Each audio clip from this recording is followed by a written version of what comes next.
É, porque a gente, no sistema ocidental, a gente vem muito do individualismo. Diferente das muitas comunidades indígenas, inclusive essas comunidades andinas, né? Os povos andinos que têm a comunidade como base. E essa questão com o Inhampache, essa comunidade já não existe, assim, eles são os últimos dessa comunidade.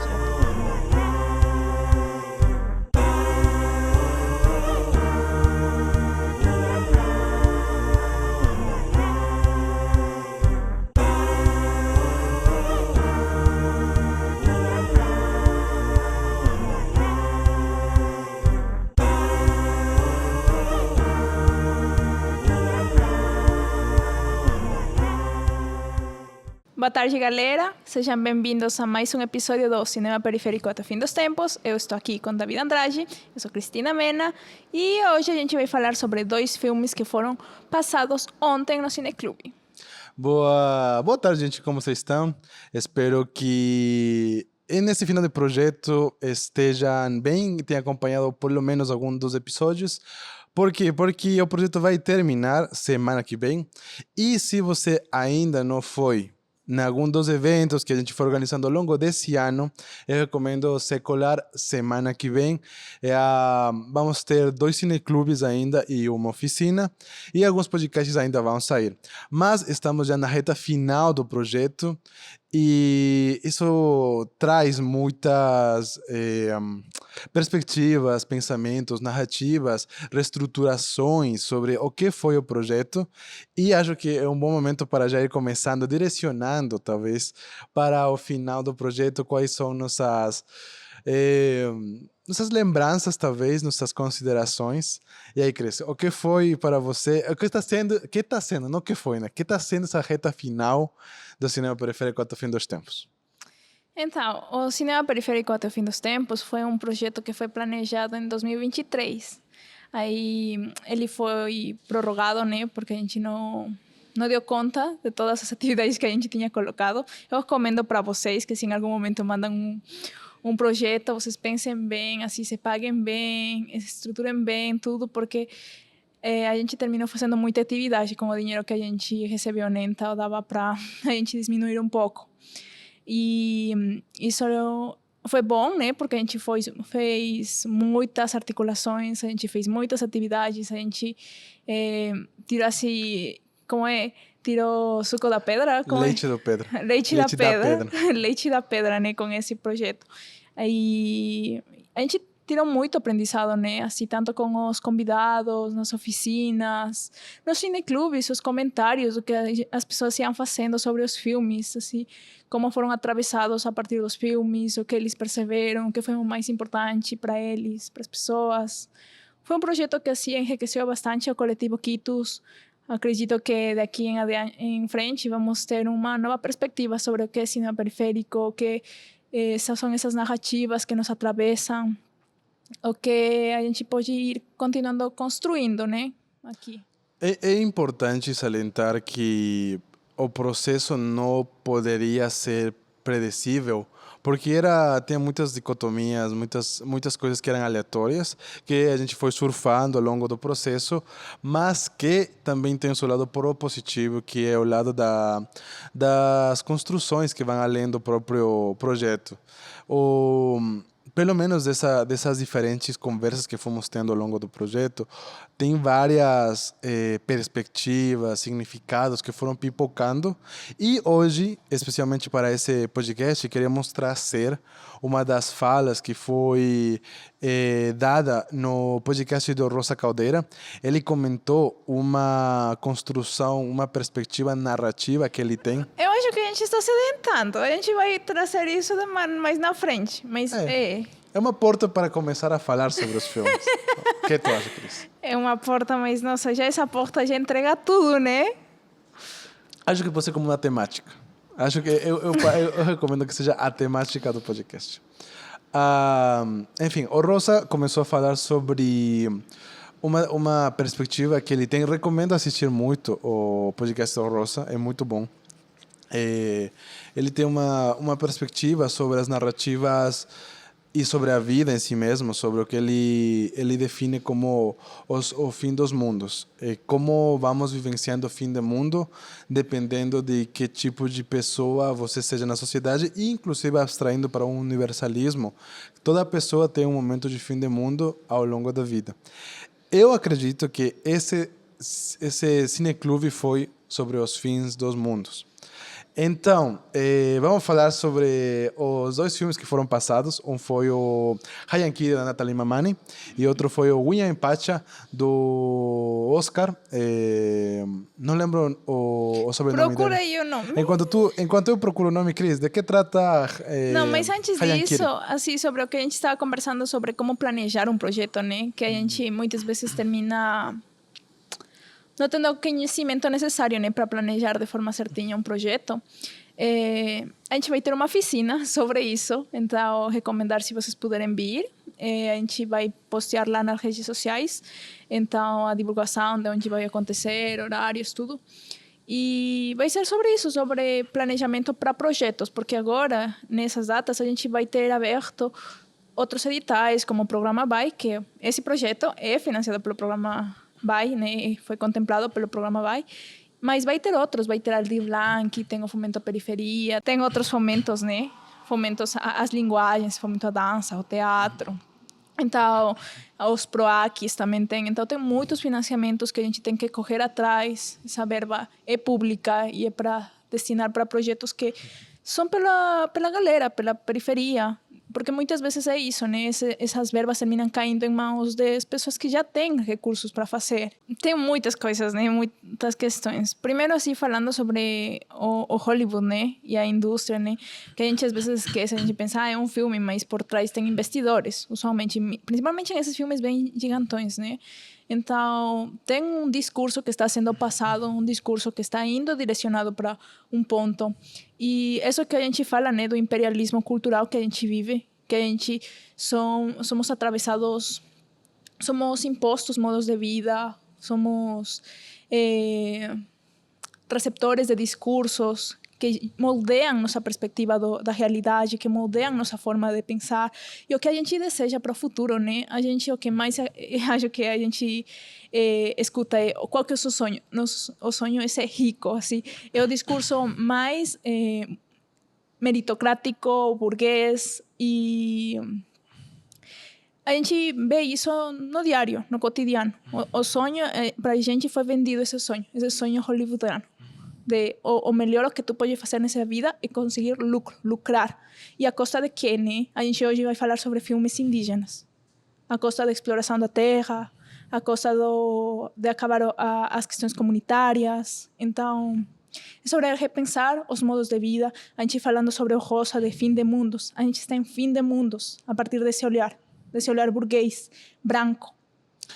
Fundamentalmente, também é importante relembrar que não só são os espaços privados, e também são os estados que usualmente financiam esses filmes, e que cada estado, e eu repito isso porque é fundamental abstrair isso, quando se escuta que por que o estado brasileiro gasta dinheiro em cultura. Os Estados Unidos também gastam dinheiro em cultura, muito dinheiro em cultura, só que não da forma que tradicionalmente se esperaria de um Estado. Em que sentido estou falando isso? Quando você assiste filmes de guerra dos Estados Unidos, os aviões, por exemplo, um exemplo muito prático, os aviões são da Força Aérea Americana. Só que você pensa, não, eles cederam. Não. Eles estão investindo na divulgação do estilo de vida e estilo político, predileção política que eles têm. Por exemplo, o Top Gun 2, né, gravou todos os filmes com aviões de altíssimo nível dos Estados Unidos, porque eles têm interesse que seja retratado dessa forma a vida dos militares nos Estados Unidos. Nesse contexto, quando falamos sobre políticas de minorias, políticas indígenas, quando não se abstrai essa possibilidade de conseguir financiamento para gravar essas histórias, para discutir essas perspectivas, tendemos a criticar, talvez, de uma forma muito rasa, o porquê está sendo gasto nisso. E é porque não se tem essa perspectiva da influência que essas construções têm. E os filmes que vamos discutir agora têm essa perspectiva e foram gravados de formas ou totalmente independentes, sem nada de dinheiro, ou foram gravados com incentivos públicos, especificamente do estado do Peru, que conseguiu financiamentos porque notam uma relevância nesse tipo de histórias que se estão perdendo dentro dessa política neoliberal que cria esses dois universos.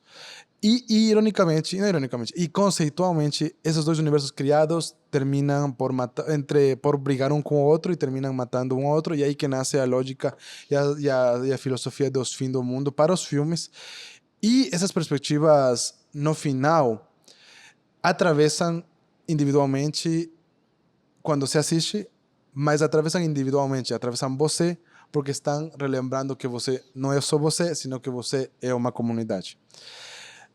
Vamos falar dos filmes? Antes disso, Nossa. a gente pode falar também, além da exploração da terra, a exploração de mão de obra, né? Exploração, a gente como mão de obra sendo explorada para acúmulo de lucro, né? Então, aí não esquecer nunca disso, né? Que a gente termina sendo como uma ferramenta nesse sistema.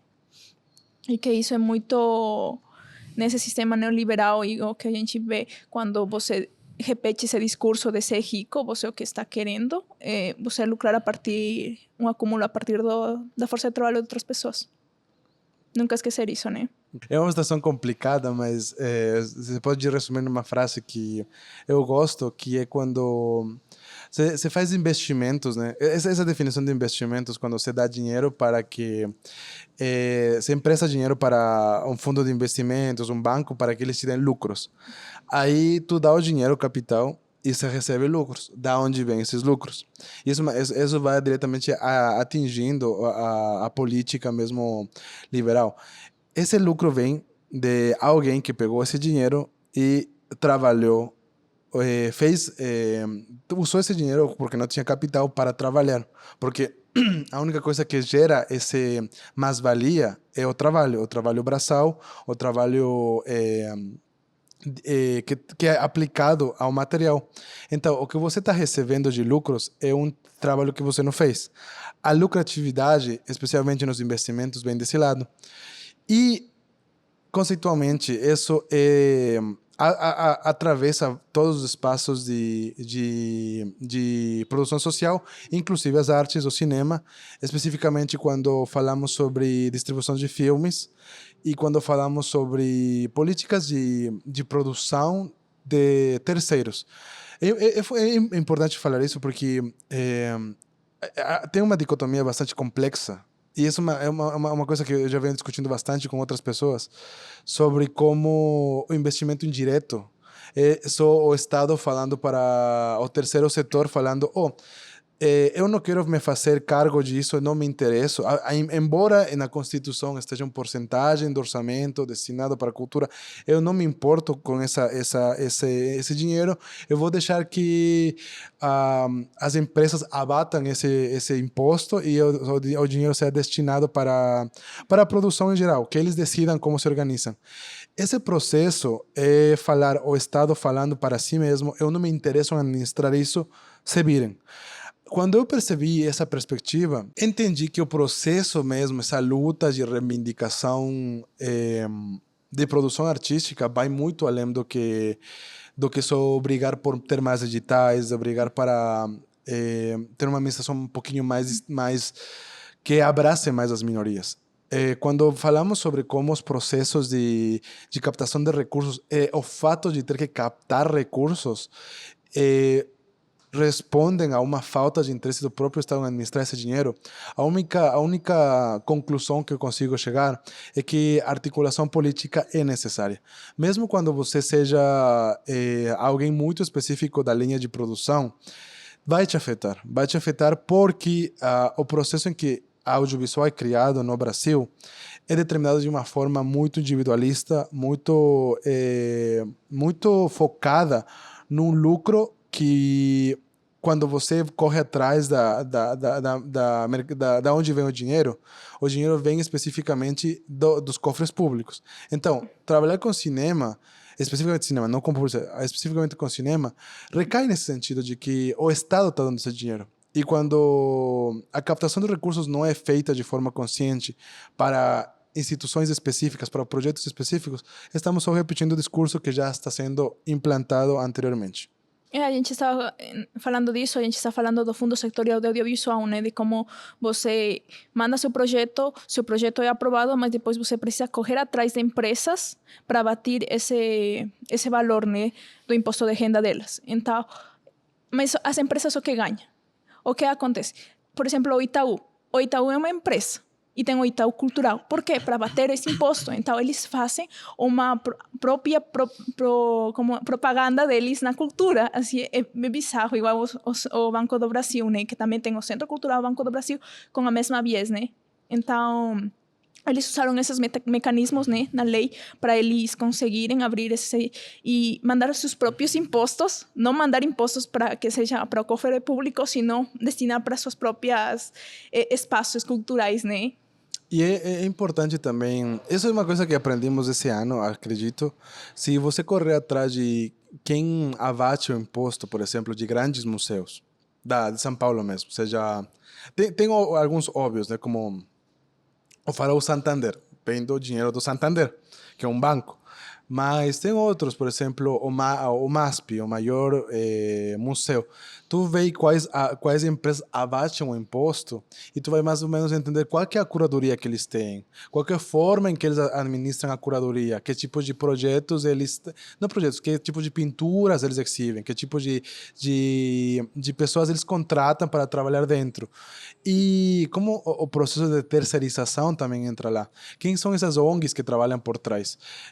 Não é tão simples e tão direto os grupos que trabalham dentro da cultura, especificamente do que se determina como alta cultura. E esse papo deve ser feito. Acho que é fundamental jogar as cartas sobre a mesa para abstrair isso realmente, para discutir quem que está financiando a cultura, quem que está pegando dinheiro. Tá, a gente pode começar com Jajankiri. Jajankiri é um filme da Nathalie Mamani. Ela fez um curta-metragem de 8 minutos, que é um filme poético. Ela vai ter muitas danças, muita corporalidade. Ela brinca com o tempo, né? E ao longo do filme ela vai refletir muito sobre a migração. A migração a partir do processo de colonização, em um momento em que você precisa sair da sua terra porque já não é sustentável viver lá, e depois muitas vezes termina sendo isso, né? De saída do campo para a cidade. Na cidade você também não é aceito e termina saindo até do país, né? Então fala muito sobre esse processo a partir dos pais dela, que eles foram que migraram, e ela a partir do seu processo já como ela nascendo ainda na Bolívia, vindo muito pequenininha cá para o Brasil, e depois ela reflete também, fabula sobre o que teria acontecido caso a Via Yala, caso o que a gente conhece como América, né? Mas fazendo uma releitura de que a gente foi nomeado a partir de colonizadores, o nosso continente. Então, a Via Yala, então, caso a Via Yala não tivesse sido invadida. Então, um filme muito bonito, e ele vai dialogar muito com William Pacha, que vai ser o longa-metragem que a gente assistiu. A gente assistiu ontem o filme no Ibira Live, foi muito emocionante, foi bastante emotivo. Eu não tinha assistido o filme. Eu vou conversar mais sobre essa experiência, mas eu queria falar que tanto o Cineclube quanto esse podcast está dedicado na memória de Oscar Catacora, que foi quem dirigiu o filme. Foi sua longa de estreia e infelizmente ele faleceu muito jovem. E é uma obra maestra, o filme William Pacha é uma obra maestra. Do que trata William Pacha, Cristina? O filme trata sobre um casal de indígenas aimaras na Cordilheira dos Andes. Eles moram a mais de 50.000 metros de altura. Eles já estão em uma situação em que eles são as únicas pessoas que estão morando nesse espaço. Seu filho abandonou, terminou saindo, migrando. E eles já estão muito velhinhos. A gente acompanha a vida deles em uma espera eterna de que o filho volte. William Pacha pode ser traduzido ao espanhol como eternidade, mas tem muitos termos indígenas andinos que não conseguem ser traduzidos em uma única palavra. É melhor não levar literalmente o termo unha empatia, porque tem a relação de eternidade, mas não consegue. É uma coisa interessante. A eternidade nasce do conceito na visão judaico-cristã da universidade da lógica numérica do eterno. E essa se relaciona à lógica eterna da religiosidade do céu, né? Da vida eterna. Só que o unha empatia se refere ao eterno do processo de existência, de como cada coisa da Pachamama se abstrai para a mesma coisa, no sentido de o rio que passa vai molhar a colheita e a colheita vai crescer e vai alimentar a terra e depois a água vai subir e vai voltar ao rio e o rio volta e esse processo se abstrai a muitos outros processos que acontecem ao mesmo tempo. É o Winnie-Patch, a eternidade dentro desse contexto de repetição eterna. É que a gente vive muito em ciclos, né? Nossa cosmovisão andina é muito de ciclos. Não é essa linearidade ocidental de tem início, tem fim, depois de isso.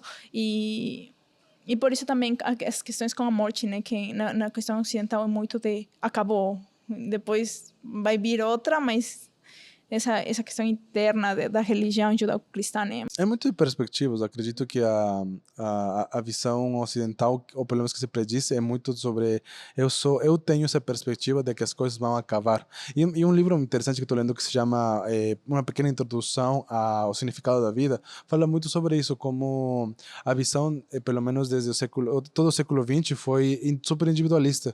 O foco foi dado para que a perspectiva central seja o significado da vida, tua perspectiva, tua visão.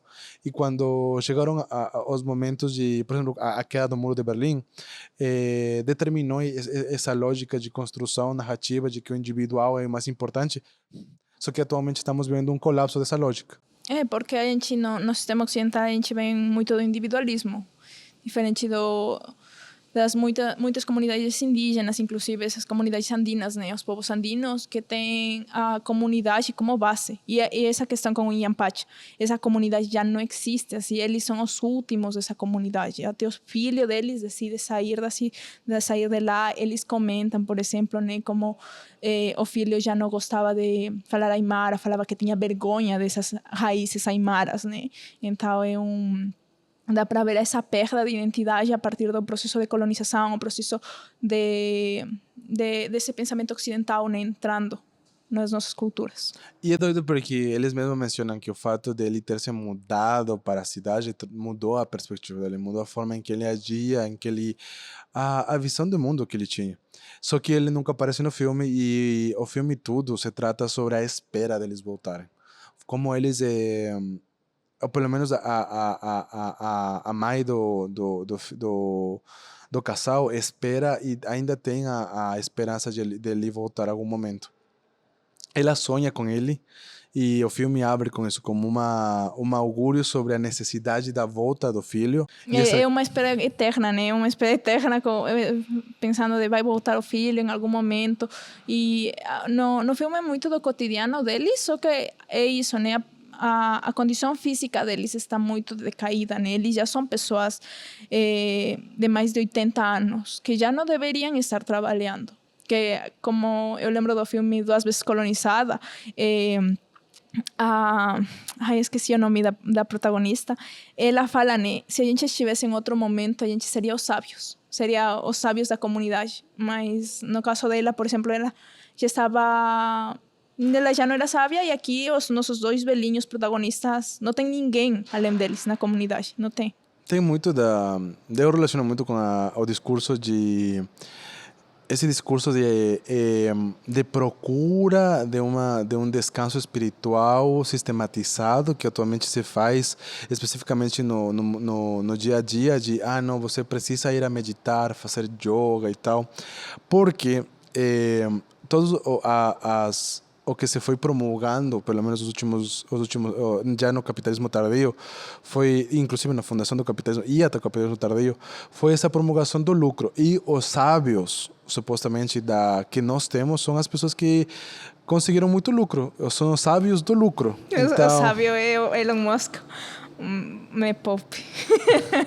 E como os velhos que conseguiram lucrar ao longo da vida são os que no final são tratados corretamente pela sociedade, como estrutura mesmo, têm o dinheiro para ter uma vida, porque querendo ou não, aos 80 anos, tu não vai conseguir te valer por você mesmo, você depende de outras pessoas para sobreviver. E como essa dinâmica de como aos 80 anos os sábios da sociedade ocidental e por influência dos sábios da sociedade do sul global terminam sendo os que lucram mais. O que você achou de Winnie Pacha? Como foi a experiência? A primeira vez que tu assistiu foi lá no Ibira Lab, né? Com o grupo. Eu sei que tive samba, rolê na rua. Como foi? Foi interessante porque por causa dos tempos que estamos tendo, a gente teria que articular o mais rápido possível o cineclube e deu que atravessou um horário com o Ibira Lab e com o Bloco do Beco, que são muito próximos, e o Bloco do Beco estava participando, organizando o bloco de carnaval deles, então tinha ensaio. O filme estava feito, o horário era para apresentar às 7 da noite, só que o bloco tava treinando e fazia o barulho da batida de samba, tipo, preparando para o bloquinho. E tivemos que esperar até as 8. O processo foi muito de... A galera colou muito foda, porque eles esperaram tranquilamente, fomos conversando. E às 8 horas começou o filme, porque já era bastante tarde e só tínhamos até as 11h30 para fechar. E usualmente demoramos também tendo bater papo depois dos filmes. Então, quando apresentamos os dois filmes, o filme da Natalie não tem tanto problema, porque a mixagem está feita muito alta, então a mixagem é bem alta.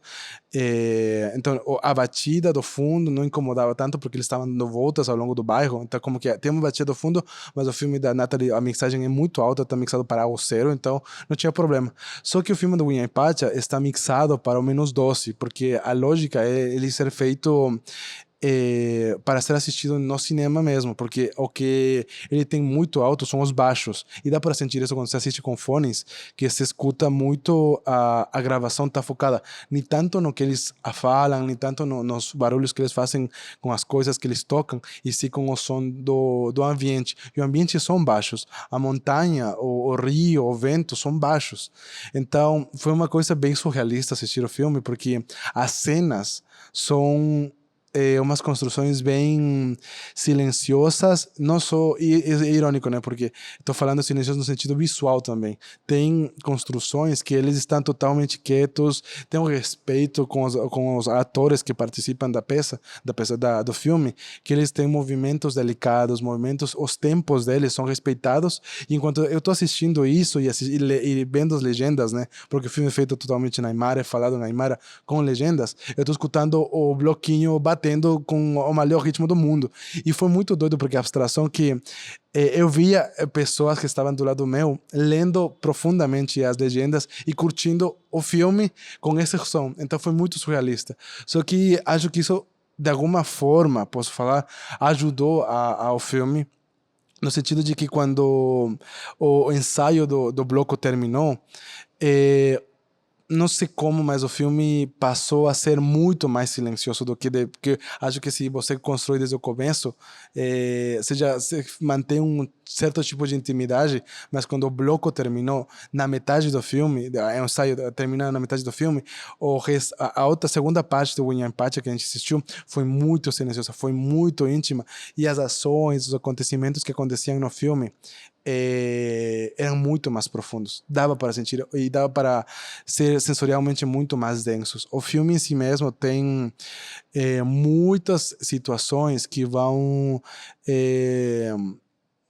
são maus augúrios que vão acontecendo, mais ações, mais momentos que se sentem mais profundamente quando mais silêncio se faz, e esse é o efeito que deu especificamente nesse cineclube. Sim, porque o filme, eu imagino assim, a experiência de vocês assistindo desde a metade para o final já em silêncio, que isso é o momento mais pesado do filme, né? Que no início é como que um filme que acompanha um pouquinho a vida dos velhinhos, mas depois eles vão, por exemplo, para o Pachacutic, acho que é, mas eles vão celebrar um novo ciclo. Então, acho que é um novo ano andino, né? Que a gente usualmente festeja no 21 de junho. que é o solstício de verano ou de inverno. Não tenho certeza. A gente festeja no 21 de junho, que é o solstício, e aí eles vão lá, eles falam, vamos ir no Cerro Sagrado, mas não tem ninguém além deles. Então, esse ritual de ir no Cerro Sagrado e agradecer a Pachamama e ver o que vem no futuro, ele já não está sendo algo comunitário para fora deles dois. Então, aí a gente já vai percebendo também essa perda, né, dessas costumes, dessa cultura que estava presente e que agora eles são os únicos que estão fazendo. E a partir dele, ele faz uma leitura, né, e ele fala, a gente tem um mal presságio para o futuro, né? E a partir disso, o filme vai indo nesses eventos que vão terminando até eles passarem por muitas desgraças, né? Eu recomendo muito assistir o filme. Honestamente, eu acredito que, mesmo nessas condições em que eu assisti o filme, eu acho que é o melhor filme de toda a curadoria que a gente fez. Honestamente, acho que, de longe, é o melhor filme que passou em todo o cineclube. E acredito que não tem o reconhecimento que ele deveria ter, porque não é muito conhecido. Eu nunca tinha ouvido falar dele até assistir ele para o cineclube. Ele está no Filmica agora, então eu recomendo ir na nossa parceira Filmica. Mas, fundamentalmente, ele trata sobre, e repetindo o que ele estava tentando falar no começo, que o Rosa fala sobre os fins do mundo. E ele é um filme sobre o fim do mundo. Como cada pessoa tem sua própria perspectiva da construção do mundo e as perdas que para de fora parecem não ser tão drásticas para um indivíduo que depende especificamente de uma coisa, perder alguma coisa de sentido é o fim do mundo. O mundo construído de uma perspectiva. O que tu acha, Cris? Para eles é o fim do mundo, literalmente, né? Porque a gente vê... toda a desgraça começa acontecendo, né? Quando eles terminam acabando fósforos que eles precisam, né? No cotidiano. Porque o resto de atividades eles conseguem fazer isolados, né? Porque eles estão na cordilheira, eles estão muito isolados. Eles falam que a cidade mais perto, o povo mais perto, está uma longa caminhada. Inclusive um deles, o esposo, termina aí indo, mas não consegue, cai, tem uma tormenta. Então, e ele termina falecendo no final do filme. E todo esse falecimento é um fim do mundo. Eles dois são os últimos que estão aí nessa comunidade. Se a gente estivesse pensando em outro tempo, a gente estaria pensando em um ágio, que é uma estrutura comunitária desde a cosmovisão andina, onde eles estariam com outras pessoas. Eles falam muito sobre fertilidade. Eles estariam rodeados de outras pessoas, de outras idades, que estariam aí ajudando eles. Porque na comunidade, ninguém passa fome. E eles estão passando aí fome, estão passando necessidade, porque não tem ninguém fora deles. E eles já não deveriam estar talvez fazendo todo esse trabalho braçal que eles estão fazendo para tentar sobreviver. Então o filme trata muito isso, é um fim do mundo, eles são os últimos que ficam ali. E eu acredito muito que, e eu recomendo muito também esse filme, se você quer entender essas dinâmicas de dependência estrutural sobre relacionamentos. É fundamental, eu acredito agora, já saindo também, sendo transversal ao filme, que tanto individual, quando se fala de perspectiva individual e relação com o outro, é necessário tentar. Eu sei, por exemplo, eu quero falar alguma coisa, eu quero fazer alguma coisa, mas outra pessoa também depende de mim. Então é fundamental ouvir a outra pessoa, o ritmo da outra pessoa, entender o ritmo da outra pessoa, entender o que ela está fazendo e tentar construir uma ponte. Não, eu quero falar isso, eu vou falar isso. Não, tentar construir umas pontes entre as coisas. E o filme, inclusive, demonstra muito isso, porque isso foi uma coisa que falaram no papo depois do Cineclube, que me chocou muito quando ele falou: eles não botam palavra no vento. Tudo o que eles falam é sobre o que eles têm que fazer e é necessário. E isso se perdeu muito por causa da vulgarização do entretenimento e como vivemos uma sociedade total de entretenimento, especialmente no TikTok e como consumimos muito rápido informações, tentamos consumir narrativas sumamente curtas, que acabam muito rápido. E o filme, agora percebendo e olhando para trás, todo o filme trata sobre coisas que não são imediatas, sino que são muito longas, que vão em ciclos, que eles esperam os ciclos, mas que vão muito além. Por exemplo, é uma coisa muito que bate muito, que é o fato de que eles coletam a própria comida que eles vão fazer. Se eles não coletam, eles não comem. Então, ao longo do filme, eles mencionam isso várias vezes. Só que em conta-gotas, porque tu sabe que é o universo deles. Então, eu acredito muito que esse filme trata sobre isso, sobre ouvir o outro, sobre se relacionar com o outro e como esse relacionamento com o outro cresce para uma comunidade. Como cada relacionamento que vamos tendo com o outro faz as bases do que é uma comunidade e que quando você sai desse espaço é o único momento que realmente você percebe que você saiu. E o filme Hayankiri, da Natalie, é a resposta sobre isso. Quando você sai desse lado, você se depara com respostas que posso reformular. Se encontra com perguntas que não encaixam com tuas respostas. Não sei se faz sentido nesse contexto. O que estou tentando falar é, quando você sai nesse processo migratório, não precisa ser um processo migratório para outro estado, para outra cultura muito radicalmente. Só como menciona tanto o Hayankiri quanto o William Patch, sair da comunidade para ir para uma cidade maior. Esse processo leva você como indivíduo, leva uma comunidade dentro, um conhecimento, uma visão de mundo dentro, que quando tu vai a outra comunidade, como uma cidade que é muito universalista, as respostas que te foram ensinadas não se encaixam com as perguntas que eles têm. O Hayankiri fala sobre isso, sobre como é um constante bate com a pedra, porque você não consegue usar todas as ferramentas que te deram nesse espaço. E muitas vezes os valores que se são vendidos, quando tu te adapta, tu sente que tu está perdendo alguma coisa. Isso é uma experiência que se atrela muito aos processos migratórios, mas também aos processos individuais da vida, como quando, por exemplo, alguém da periferia vai para estudar inclusive, algo bem específico. Alguém que mora no Capão Redondo vai estudar na USP. E eu conheço várias pessoas que vão nesse contexto. Todas as respostas que te foram dadas no Capão Redondo, no teu dia a dia, no teu bairro, na USP, parece que essas respostas que te deram não funcionam lá.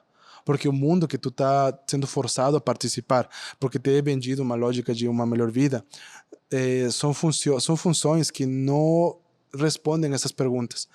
E esse processo é necessário ser discutido, porque se não discute isso, o sofrimento persiste. Quando se vende muito esse processo meritocrático, o meritocrático abstrai que você não tem uma comunidade, que o meritocrático concretiza todo o indivíduo numa cópia um do outro, mas tem condições diferentes, cada um tem suas perspectivas e mais ainda, cada um tem sua comunidade dentro de si. Cada um que participa dentro da comunidade leva a comunidade consigo. E trazendo um pouco o contexto do filme para cá, a gente tem a Minga, né? Que é esse trabalho comunitário que era muito andino e que me remete muito ao que aqui é o Multirão, né? Que tem o filme do Lincoln que a gente também passou, né? Como construir em comunidade, pensando no bem-estar um do outro e vice-versa, né? Então, cada um vai construindo um pouquinho. E às vezes, assim, quando a gente sai, não, do nosso entorno, o individualismo, que é o que está mais predominante, já não vai fazer sentido para essa pessoa que é individualista, que foi criada com esse pensamento, esse sistema comunitário, da Minga, do Multirão, vamos pensar em comunidade. E é isso que tem muito forte aqui, né? Que a gente, acho que desde o início dos podcasts a gente vem conversando sobre a importância de criar comunidades, criar espaços. O Ibiralab é um espaço muito forte de comunidade. A gente tem o Calamari também. Inclusive, aproveitando para divulgar, né, a gente tem, em parceria com o Calamari, a gente fez um documentário sobre as atividades que eles vêm fazendo, né, ao longo dos últimos anos. Vou deixar o link na descrição para quem chegou a esse ponto do podcast, está o link na descrição. Então, e é isso, né, pensar em comunidade, pensar em crescer em grupo e saindo um pouco dessa visão individualista, né. mas essa visão individualista está muito atrelada a esses centros, assim, a USP, por exemplo. A partir de quem que vai ter a oportunidade maior como professor, ou as notas. Então, tem já muitas dinâmicas que vão direcionar para esse individualismo que não vai pregar a mesma lógica comunitária. Inclusive, aproveitando, né, a gente tive 2 oficinas recentemente essa semana no Ibira Lab, né? E uma foi com o Juliano Angelin, outra foi com o Vinícius Silva. E o Vini tem um filme também que trata muito sobre a migração, igual que Jean-Kiri William Pacha, né? É um filme chamado Liberdade, que foi gravado aqui. Ele, inclusive, foi uma coprodução, né? Eu não vou lembrar o nome do outro diretor, mas foi uma coprodução com um cineasta, acho que ele brasileiro, mas tem ascendência nipo-brasileiro. Ajá, nipo-brasileiro. E tu pode falar um pouquinho como é a Liberdade? Eu vou dar um resuminho. É doido porque Liberdade nasce de um processo muito especial na parte da direção e da construção, porque é um filme híbrido, um filme que mistura documental com ficção, e é doido porque o outro diretor, ele conheceu um imigrante africano que estava vindo aqui para participar de algum evento um show aleatório sobre música, só que ele estava assistindo e o amigo do organizador falou para ele: você consegue ajudar o artista a voltar para casa? Ele falou: tudo bem, eu peço Uber para ele. Ele foi pedir o Uber e ele viu que o diretor viu que a rua onde o cara que era migrante africano estava indo era a mesma rua onde morou a avó dele, na Liberdade.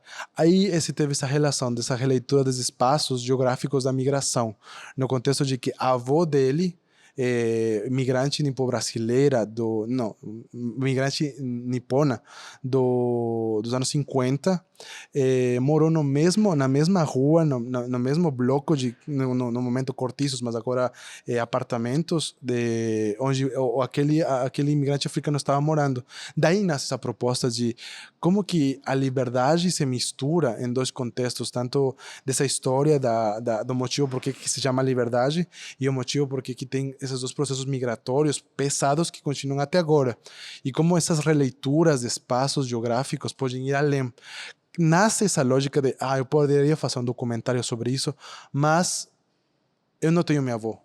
Então, eu quero trazer ela e essa releitura. Então, o que eu faço? Eu posso inventar alguma coisa, uma história, construir uma história, mas relacionar com os personagens que já estão lá. Aí ele construi essa dinâmica de ter esse artista, esse músico que falou: não, eu topo fazer o filme, e tem essa mistura de universos e de tempos que se misturam, seja como da perspectiva que você quiser, e o Vini defende isso. Pode ser um fantasma, pode não ser um fantasma, como você imagina. E o Vini falou que podemos distribuir, então também está no link, o Liberdade. Então, assista a Liberdade, é muito bom, mas fala sobre isso, de que é a migração e como que a migração se atrela aos espaços e às comunidades que se vão criando através do termo, da definição migrante. Como o migrante circunscreve muitas experiências diferentes. Então, lá na Liberdade era esse espaço, né, onde eram enforcados as pessoas escravizadas, indígenas, todo quem...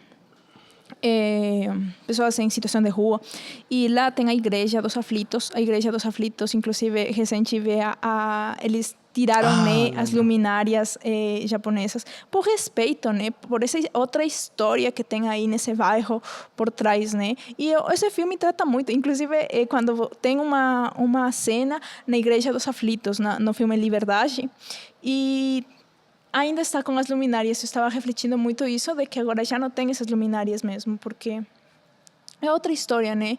Esses atravessamentos, como a história se vão cruzando, mas tentar rever, né? Não esquecer o que aconteceu nesses espaços. Por que o nome de Liberdade?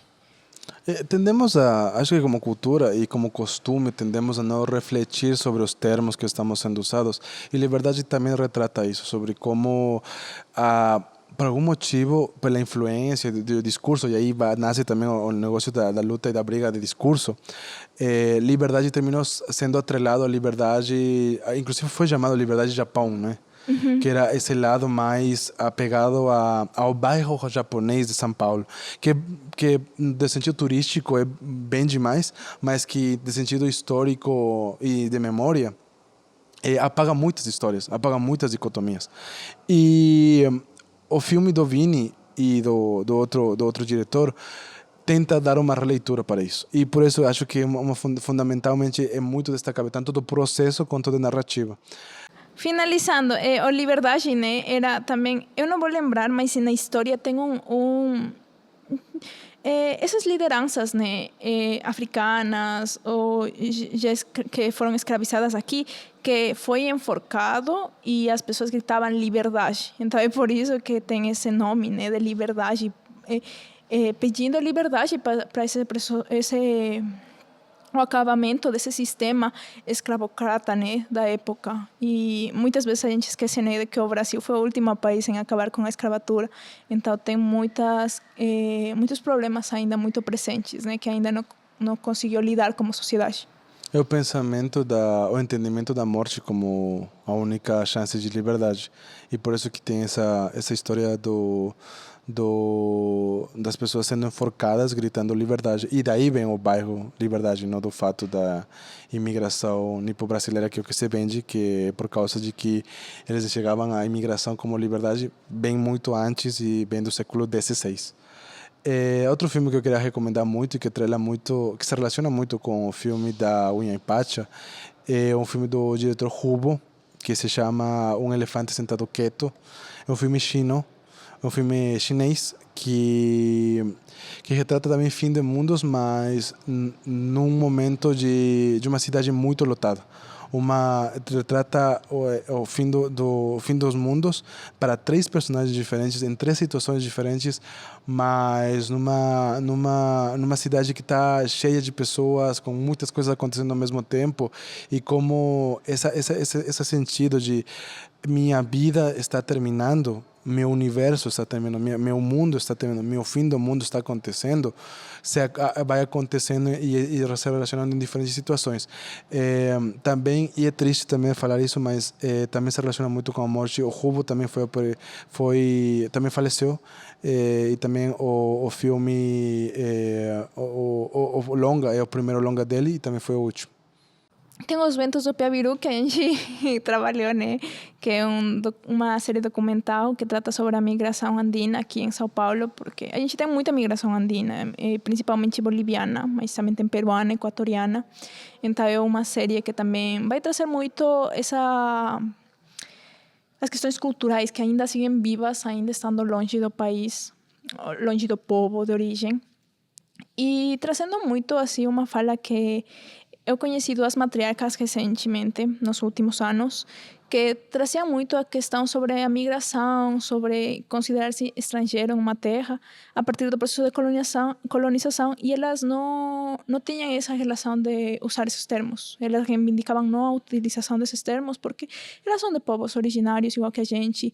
Então, a gente migrava nesses territórios, tinha muitos caminhos, tinha os Ventos de Piabiru, se chama assim, pelos caminhos do Piabiru, que cruzava de Brasil, cruzava do Atlântico até o Pacífico. Então eram caminhos que atravessavam o que a gente entende hoje por muitos países. Tinha os caminhos que cruzavam o Tahuantinsuyo, o Império Inca, e que conectavam. Então eram caminhos que são prévios a essas fronteiras que foram impostas depois da colonização. E uma delas falava muito isso de que a gente é como um pássaro e a gente livre para se deslocar nesse espaço, na Pachamama. Então é algo que sempre está comigo, assim, de como a gente, vendo os processos migratórios atuais, por exemplo, vendo Trump lá nos Estados Unidos, e como as pessoas que migram são vistas e as condições que vivem, né? Vendo, por exemplo, a Oficina do Suor, que é a Nathalie...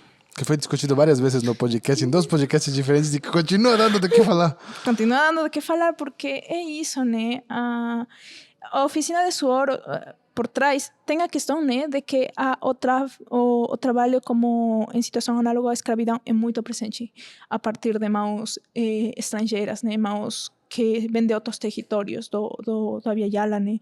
Então, tem muitas pessoas que vêm para trabalhar, né, nas oficinas de costura. Então, principalmente, né, da Bolívia. mas também tem assim, equatorianos que terminam caindo nisso. E Tem vários imigrantes, eu vi várias notícias de vários imigrantes africanos que também estão caindo nisso porque é um processo bem... simplificando, eles pegam teu passaporte e imagina você chegando num país e se tu ficar sem um passaporte, sem conseguir te identificar e sem um processo ministerial que ajude a esse processo, você termina se sentindo sozinho. Realmente, se, até certo ponto, você termina se sentindo um fantasma dentro desse universo. Então, aqui agora eu consegui o celular para investigar um filme que eu também estava lembrando, mas não sabia o nome, que é o Hermanas Tejedoras, no espanhol, que seria... Como As irmãs tecedoras? Irmãs Tecedoras, que no... Acho que quichua, que es Tipacuna Cuyaquitas, que trata sobre um casal que termina migrando assim com essa oferta, igualzinho assim, com essa oferta de trabalho, de você ter oportunidades em uma cidade, eles moravam numa região rural, e saem de lá e terminam em essas condições de uma oficina de costura na cidade. E é um curta-metragem bem de uns 10 minutinhos, ele é feito em stop motion.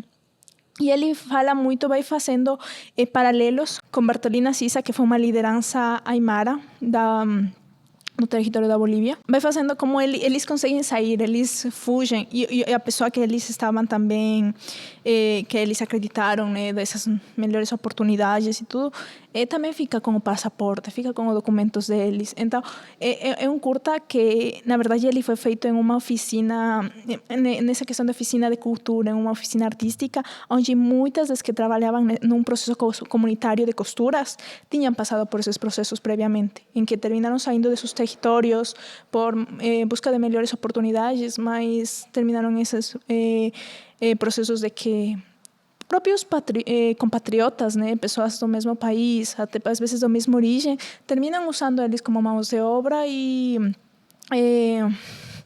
elas terminaram conseguindo sair e entrando nesses espaços mais comunitários, onde elas continuam tecendo, né? Porque a tecelagem é algo ancestral para os andinos, né? A gente tem muitos aguaios, a gente tem muitos tecidos que têm tem, por exemplo, os chumpis, são faixas aqui os chumpis são aqui, como seria fajas? Tá bom, então tem muitos acessórios da roupa que são tradicionais e que trazem proteção, que remetem à cultura, à ancestralidade. Então, é algo que vai além, é algo milenar, só que agora, a partir de um processo mais industrializado, está sendo usado como mão de obra para uma indústria totalmente alheia, né? Uma indústria ocidental. E doido porque todos os filmes que de algum sentido falam sobre tanto sobre não, é doido porque não sequer tem a ver só com processos andinos, sino com processos indígenas, passam por tecidos. Realmente eu não sei por quê. Mas por exemplo, tem a ver com a ancestralidade mesmo do tecido, né? Na Nguyen Pacha, ele perguntando para ela fazer um poncho, né? Que é o que a gente coloca aqui, protege todo o corpo, né? Mas também o filme da Natalie também tem o tecido como parte da narrativa do corpo e da mobilidade e a dança. Tem o filme da Querechu que também tem um momento que falam sobre tecidos. O tecido se atrela muito ao processo de criação e acho que de constituição de eu tô aqui. Eu tô construindo isso mas o tecido é uma necessidade que alguém tem que te ensinar. Tem que ser passado de um momento a outro. Mas enfim, gente, acho que já temos que ir terminando porque está bem à tarde já. A luz do espaço também já está abaixando muito. Então vamos ficar por aqui, gente. Lembrando que sempre tem pessoas por trás das câmeras dessa vez. Sam, Xavier e Everton dos Santos na operação do áudio e das câmeras. Lembrando sempre que esse projeto foi financiado pelo Programa da Secretaria Municipal de Cultura e dando um salve para a nossa parceira Afêmicas, um streaming de cinema autoral, cult e independente. Uma última palavra, Cristina. Você tem alguma última fala? Alguma última mensagem? Deixa eu ver. Alguma última fala? Sinto que tem algo que estou esquecendo. David, tem algo que estou esquecendo? E fechamos com isso. Muito obrigado.